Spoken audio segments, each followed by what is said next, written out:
நேயர்களுக்கு வணக்கம். GMK novels YouTube சேனலுக்கு உங்கள் அனைவரையும் அன்போடு வரவேற்கிறேன். கௌரி முத்துகிருஷ்ணன் அவர்களின் எழுத்தில் இனியெல்லாம் காதல்தானே. அத்தியாயம் 13. அச்சுதன் உறக்கத்தில் இருக்க அலைபேசி அவனை எழுப்பிவிட்டது. அழைத்தவன் ரிஷி. சொல்லு மச்சி, என்ன விஷயம்? அச்சுதன் கேட்க, எனக்கு இன்னைக்கு ஃப்ளைட் இருக்கு சுதா, நான் கிளம்பிக்கிட்டு இருக்கேன். நீ இன்னைக்கு ஃப்ரீ தான்னு கேஷவ் சொன்னான். எனக்கு ஒரு உதவி பண்ணுடா. என்ன பண்ணணும் அதை மட்டும் சொல்லு. லாராக்கு இன்னைக்கு முதல் ஸ்கேன். என்னால் கூட இருக்க முடியாதுன்னு மேடம் ஆல்ரெடி அப்செட். நீ அவ கூட போறியா? நீ வந்தா அவ கம்ஃபர்டபுளா இருப்பா. ப்ளீஸ் மச்சி. என்னடா, இது கூட செய்ய மாட்டேனா? நான் பார்த்துக்கிறேன். பத்திரமா போயிட்டு வா. தேங்க்ஸ்டா. இன்னைக்கு ஈவினிங் 5 மணிக்கு அப்பாயின்மெண்ட். உன்னை ஃப்ரீ பண்ணிக்கோ. ஓகேடா. அச்சுதன் நண்பனிடம் சொல்லிவிட்டு அழைப்பை முடித்தான். பின் எழுந்தவன் அவனை சுத்தம் செய்து கொண்டு உடற்பயிற்சி கூடம் நோக்கி சென்றிருந்தான். 2 மணி நேரத்திற்கு பின் இல்லம் வந்தவன் குளித்து அவனுக்கு என அவனே சமைத்து உணவோடு டிவி முன் அமர்ந்திருந்தான். நெட்ஃப்ளிக்ஸ் தேடி அதில் ரஷ்யன் டால் எனும் தொடரை ஒளிபரப்ப விட்டு அதை பார்த்து கொண்டே உணவை முடித்தான். பின் வீட்டை முழுவதும் சுத்தம் செய்து அவனை சுத்தம் செய்து கொண்டு அமர்ந்தவன் அவனுக்கு வந்திருக்கும் மின்னஞ்சல்களை பார்த்து முடித்து நண்பர்களிடம் சில அலைபேசி அழைப்புகள் பேசி மதிய உணவுக்கு உடன் பணிபுரியும் ஒருவரின் குடும்பத்துடன் இணைந்து வெளியில் உண்டுவிட்டு இல்லம் வந்தவன் கடிகாரம் பார்க்க மணி 2:30 என்றது. இன்னும் லாராவை சந்திக்க நேரம் இருக்க காதில் ஏர்பாட்கள் போட்டு படுக்கையில் விழுந்திருந்தான்.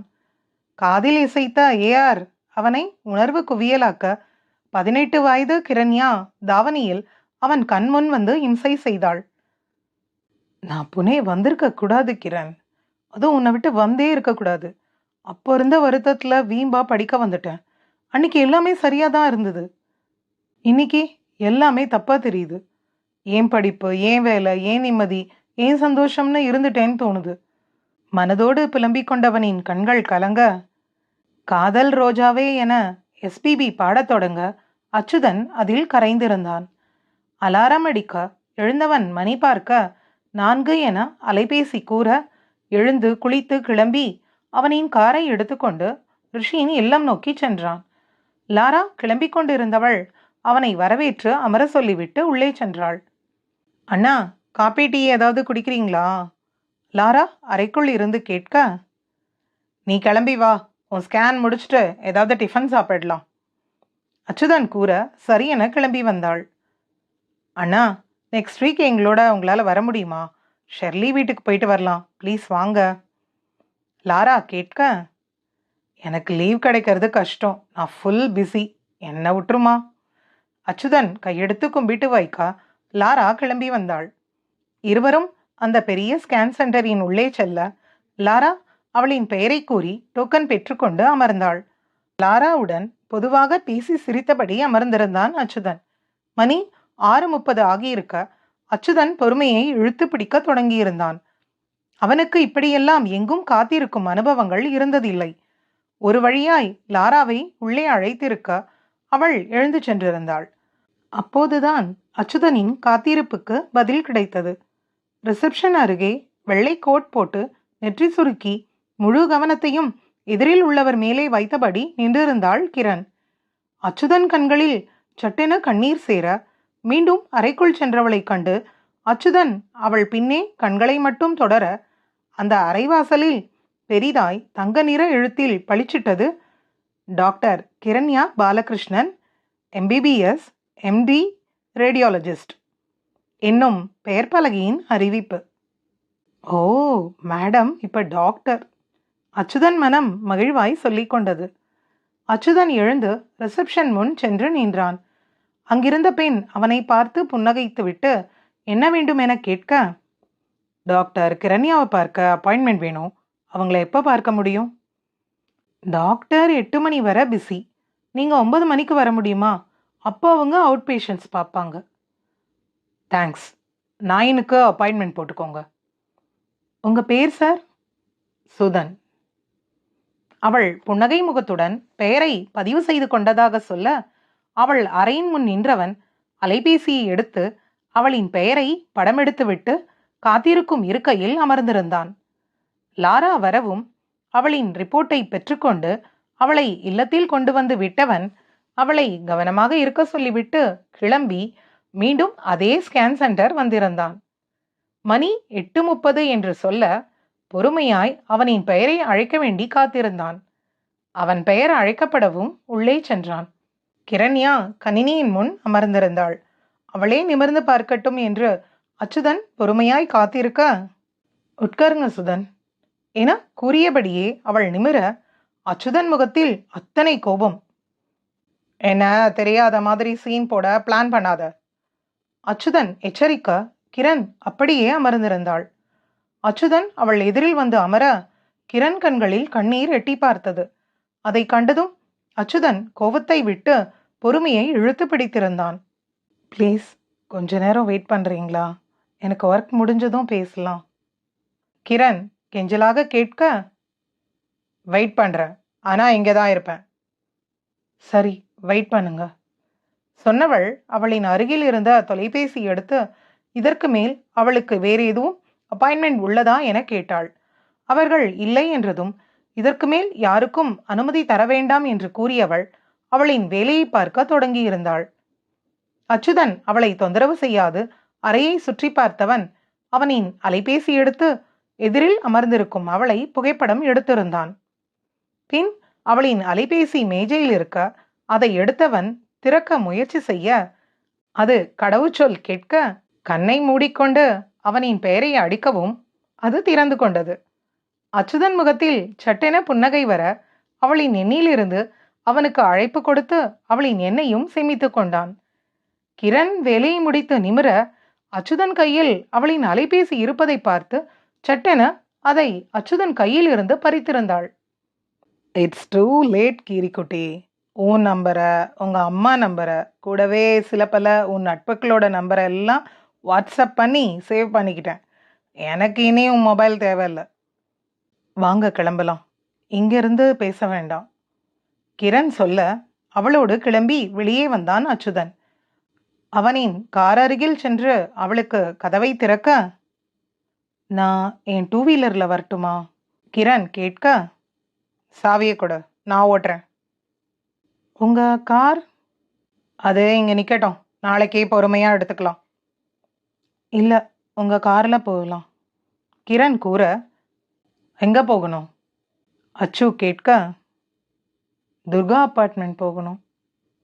சாப்பிட்டு போகலாமா? எனக்கு பசிக்குது. அச்சுதன் சொல்ல சரியென தலையாட்டி இருந்தாள். அச்சுதன் காரின் முன்கதவை திறக்க அவளோ பின்கதவை திறந்து அமர்ந்திருந்தாள். அச்சு காரை எடுக்க பயணம் முழுக்க அமைதி. அச்சு காரை ஒரு உயர்தர உணவகம் முன் நிறுத்த அமைதியாக இறங்கி அவனுக்கு முன்னே நடந்து ஒரு இருக்கை பார்த்து அமர்ந்தவள் அவளுக்கான உணவை சொல்லியிருந்தாள். அச்சுதன் அதன்பின் அவனுக்கு என மெனு சொல்ல கிரண் இறுதியாய் காபி ஒன்று தர சொன்னாள். உணவு வரும் வரை அச்சுதன் எதையும் பேசவில்லை. அவனின் அலைபேசியோடு அமர்ந்து கொண்டான். கிரண் அவன் முகம் பார்ப்பதும் பின் உணவகத்தை சுற்றி பார்ப்பதும் என அமைதியாக நொடிகளை கடத்த உணவு வந்திருந்தது. அச்சுதன் உண்ணத் தொடங்க கிரணும் உண்ணத் தொடங்கியிருந்தாள். அவன் உணவை முடித்து பில் செலுத்த கிரண் அவனை தடுக்க அவளை பார்த்து முறைத்தவன் பணத்தை செலுத்திவிட்டு எழுந்து காரின் அருகில் போய் நின்றிருந்தான். கிரண் வரவும் அவன் காரின் பின்கதவை திறக்க அவளோ முன்கதவை திறந்து கொண்டு அவன் அருகில் அமர்ந்தாள்.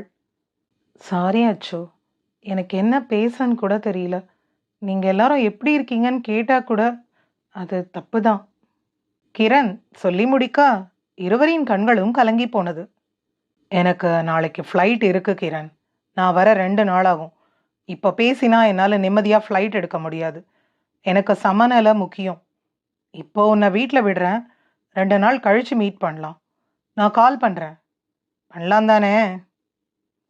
காத்திருக்கேன் அச்சு. கிரண் கூறவும் சரியென தலையாட்டியவன் அவனின் அலைபேசியை அவளின் கையில் கொடுத்துவிட்டு காரை எடுத்தான். என் போட்டா ஃபோன் ஓப்பன் ஆகும். அச்சுதன் சொல்ல கிரண் அலைபேசியை திறக்க ஆல்பம் திறந்து பார்க்கலாம். அச்சுதன் சொல்ல வேகமாய் திறந்திருந்தாள். வரிசையாய் நண்பர்களின் புகைப்படங்கள் வர, அதன்பின் வருணி மகனுடன் நிற்கும் புகைப்படம் வரவும் அவளின் கைகள் அப்படியே அசைவற்று நின்றிருந்தது. And in her smile I see something more beautiful than the stars. அத்தியாயம் 14. பையன் பேர் என்ன அச்சு? ஜீவன். இப்போ எத்தனை வயசு? 5. ஒரு பையன் மட்டும்தானா? எனக்கு நாளைக்கு ஃப்ளைட் இருக்குன்னு சொன்னேன். சாரி, இந்த ஃபோட்டோஸ் எல்லாம் எனக்கு வாட்ஸ்அப் பண்ண அச்சு ப்ளீஸ். என் மேலே கோவமாக இருக்கியா? வேற என்ன எதிர்பார்க்குற நீ என்கிட்ட? நான் தான் சாரி சொல்கிறேன்ல. எதுக்கு சாரி? தெரிஞ்சே செய்த தப்பு தானே இது. தெரியாமல் செய்தாதான் மன்னிப்பு கேட்கணும். நீ ஏன் சாரி கேட்குற? எனக்கு இருக்கிற கோவத்தில் வேற ஏதாவது சொல்லிட போகிறான். வாயை மூடிட்டு வா. அச்சுதன் அவள் சொன்ன இடத்தில் காரை நிறுத்த கிரண் இறங்கியவள், வீட்டுக்கு வா அச்சு. இல்லை வேண்டாம், நைட் லேட் ஆகிடுச்சு, 2 நாள் கழிச்சு பார்ப்போம். அச்சுதன் சொல்லிவிட்டு விடைபெற கிரண் கண்கள் சட்டென கலங்கி போனது. 2 நாட்களும் 2 யுகம் போலதான் இருந்தது கிரணுக்கு. 3ஆம் நாள் அவன் ஊர் வந்துவிட்ட செய்தி கிடைக்க அவனை காண வேண்டும் என கூறியிருந்தாள். அச்சுதன் அவனின் முகவரியை கொடுக்க மாலை 4 மணிக்கு வந்து சேர்ந்திருந்தாள். நீ மட்டும்தான் இருக்கியா அச்சு? உள்ள வாடி முதல்ல. வந்ததும் மூஞ்சியை காட்டாத. ஓ, வேற எதை காட்டணும்னு சொல்லு, காட்டுறேன். பைலட் மாதிரியா பேசுற? பைலட் பேச தனி முறை இருக்கா என்ன? டாக்டர் நீங்க சொல்லி கொடுத்தா எனக்கு உதவியா இருக்கும். தயவு செஞ்சு என்னை மன்னிச்சிடு அச்சு ப்ளீஸ். வாதம் பண்ணாத, எனக்கு உன்கிட்ட நிறைய பேசணும். இன்னைக்கு தான் என் கூட பேச தோணுது அவனுக்கு? 8 வருஷமா எங்க போன? இப்ப மட்டும் பேச என்ன இருக்கு? அப்போ என் சூழ்நிலை அப்படி அச்சு. என்னால அம்மாவை எதிர்த்து எதையும் செய்ய முடியல. நான் செய்யவும் மாட்டேன், அது உனக்கு நல்லாவே தெரியும். ஆமா, அப்படி எங்களோட பேச முடியாத அளவுக்கு உங்களுக்கு என்ன சூழ்நிலை, நெருக்கடி? சுமி அத்தையை எதிர்த்து எதை செய்ய நினைச்ச கிரண்? அச்சுதன் கேட்ட கேள்விக்கு பதில் சொல்லாமல் கிரண் பார்வையை தழைக்க, பதில் சொல்லு கிரண். அது அது நான் சொல்வேன், நீ கோவப்படக்கூடாது. நான் உன்னை லவ் பண்ணேன் அச்சு. அது அம்மாவுக்கு தெரிஞ்சு உன்னோட பேச பழகக்கூடாதுன்னு தான் என்னை அத்தனை தூரம் கூப்பிட்டு போனாங்க. நானும் அம்மா தான் முக்கியம்னு என் மனசை அடக்கிக்கிட்டேன். கிரண் சொல்லிவிட்டு முகத்தை திருப்பிக் கொள்ள, லவ் பண்ணியா? என்னையா? என்கிட்ட நீ இதெல்லாம் அப்போ சொல்லவே இல்லையே. நம்ம ஃப்ரெண்ட்ஸ் பிரிஞ்சதே லவ்வால தானே. அப்பதான் வரு அக்கா கல்யாணத்துல எல்லாரும் ஒன்னா சேர்ந்துருந்தோம்.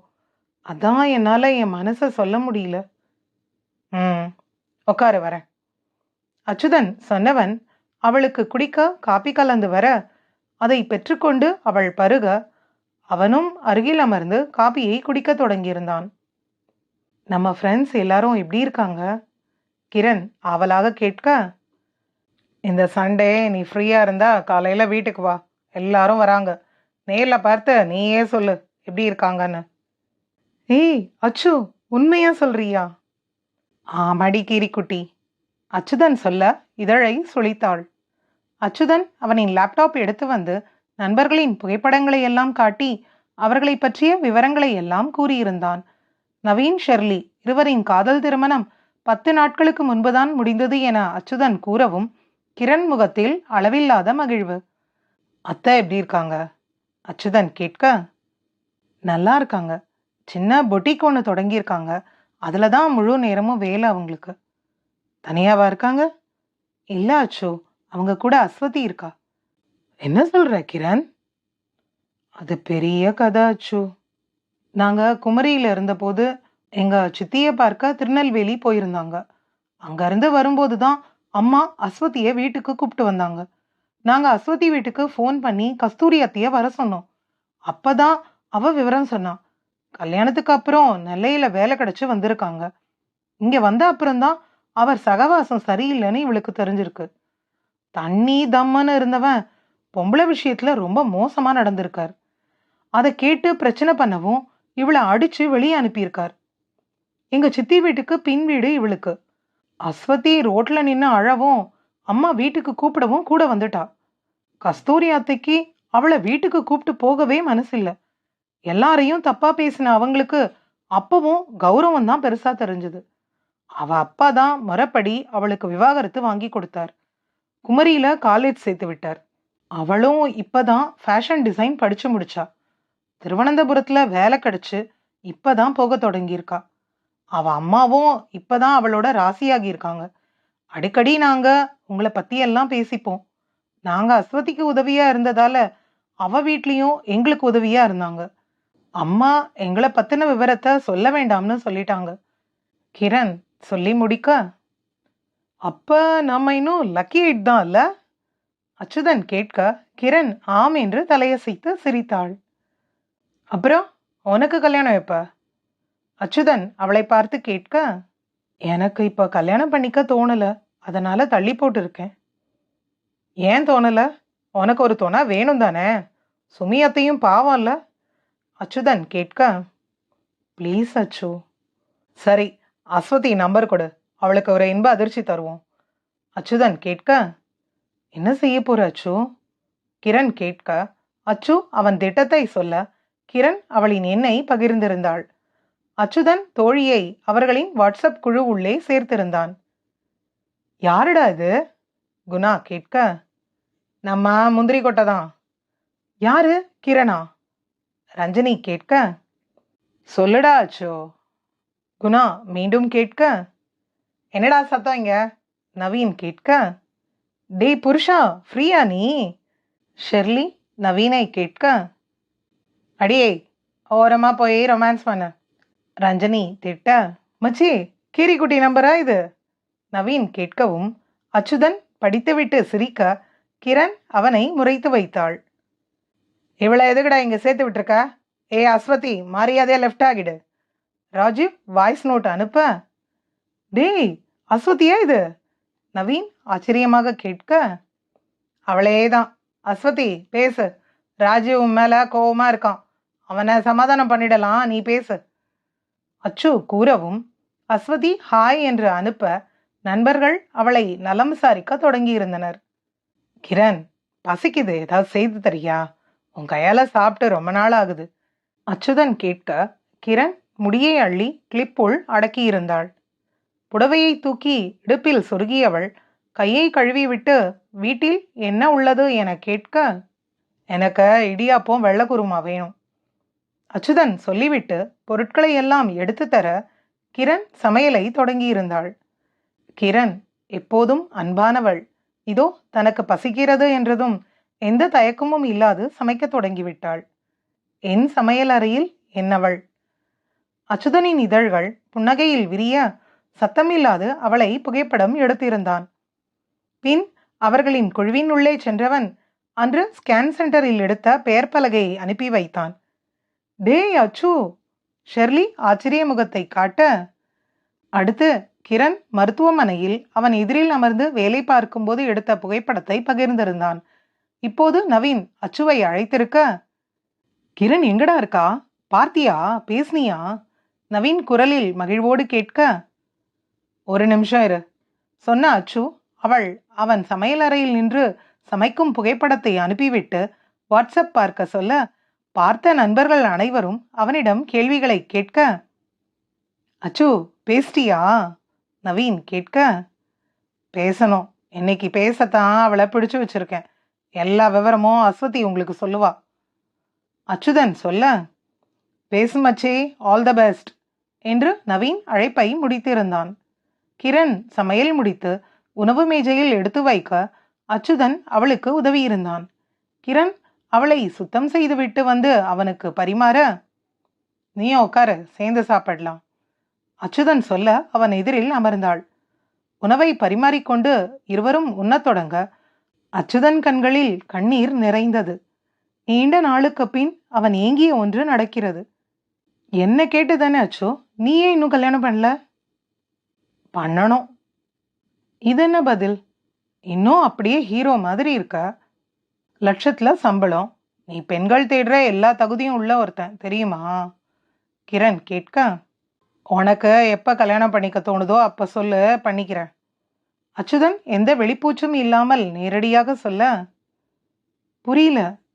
உனக்கு புரியுது. அதே பதில நான் திரும்ப சொல்லணும்னு எதிர்பார்க்கிறேன். அச்சுதன் சொல்லவும் கிரண் அமைதியாகி இருந்தாள். அம்மா ஒத்துக்க மாட்டாங்க அச்சு. என்னால அவங்கள மீறி எதுவும் செய்ய முடியாது. அத்தைய விடு. உன் மனசுல நான் இருக்கேனா இல்லையா? இல்லைன்னு பொய் சொல்லாத. அது புரியாத வயசுல வந்த காதல் அச்சு. இப்ப நான் பழைய கிரண் இல்ல. கிரண் சொல்ல அச்சுதன் முகத்தில் புன்னகை. You are always the first and the last thing on this heart of mind. No matter where I go or what I do, I am thinking of you. அன்பு அனைத்தும் செய்யும். நன்றி.